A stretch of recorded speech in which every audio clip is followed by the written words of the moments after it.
Hey, GED students. I had a student, Savannah, send me a question, and it wasn't from a GED practice test, and it wasn't from the crash course, and it wasn't even from a GED book. It was from her life, but it made for such a great word problem that I thought I'd make this video. So, Savannah's having a little issue, and that is, she can't figure out how much she owes her boyfriend. Let's read about it in this scenario here. Okay, so Savannah and her boyfriend, they've moved in together and they made an agreement that they were going to split all their bills in half. Okay, this month, Savannah, she covered the phone bill. She paid for it. It was $151. And she paid the renter's insurance, and that was $155. Now, her boyfriend, on the other hand, he paid the rent. $1,600. Now, obviously, Savannah knows she owes her boyfriend something. He paid more than she did, and they're supposed to split everything in half. But she's not quite sure how she could figure out how much money that is. And so, the question here is, how much should she pay him? How much should she give her boyfriend so that they really did split the bills in half? So, to me, now, there's a lot of different ways to go about this. Just in chit-chatting with Savannah back and forth, we thought of two different ways to model this. But I'm just going to go with the way that makes the most sense to me. And that is to put all the bills together in order to half them. Let me show you what I mean. So Savannah's, got three bills going on here.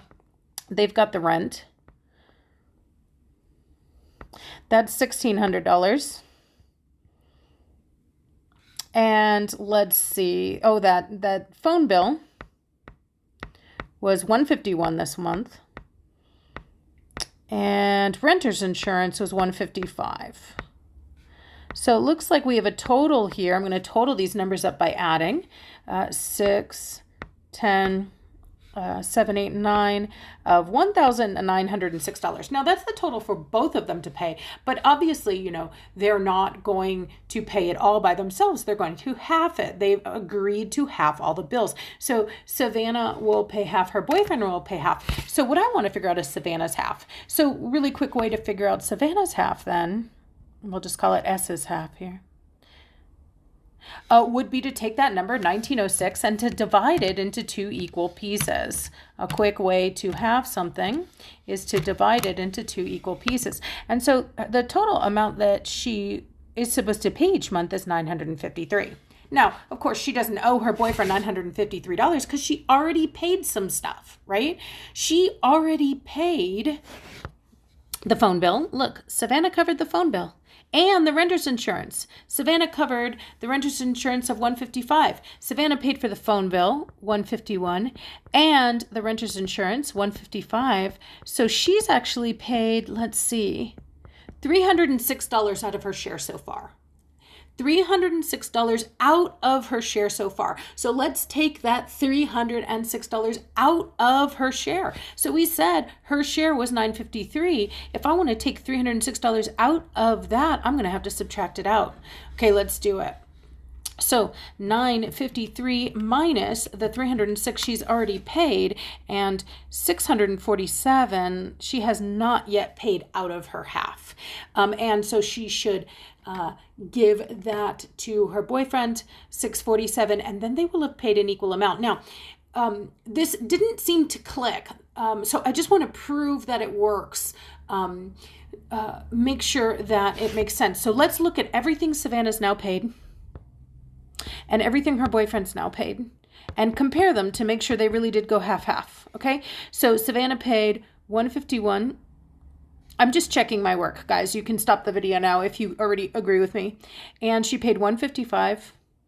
And now she gave her boyfriend $647. That was the math we just said.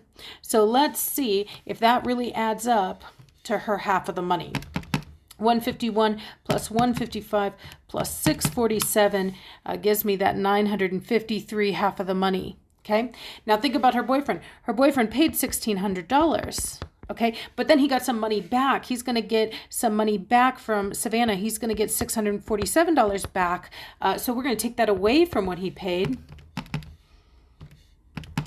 And you can see, look, now he's paid $953. Now, if we do it that way, they have each paid $953. They've each paid half of the rent. So yes, indeed, Savannah should definitely give him $647. And I hate to say I told you so, guys, but math does come up in life. Solving word problems does come up in life. And a lot of the math that's on the GED is very practical, real world math, just like this. This is the skills that you have to be able to do and to use so you don't get cheated in this life. I cannot tell you how many GED students I've met who've gotten cheated on paychecks, who've gotten cheated on their part of the rent, who've gotten cheated at rent-to-own places, at car loan places, because they couldn't do math. You know, you are just at such a disadvantage in this world if you can't tackle these real world word problem scenarios that come up. People will cheat you. So I hope this video makes sense to you. Please let me know if it doesn't. I would love to clarify. I don't just want you guys prepared for the GED. I want you prepared for life so nobody can cheat my students. All right. And then, of course, if you have any other math questions or GED questions, be sure to drop them in the comments and I will do my very best to answer them.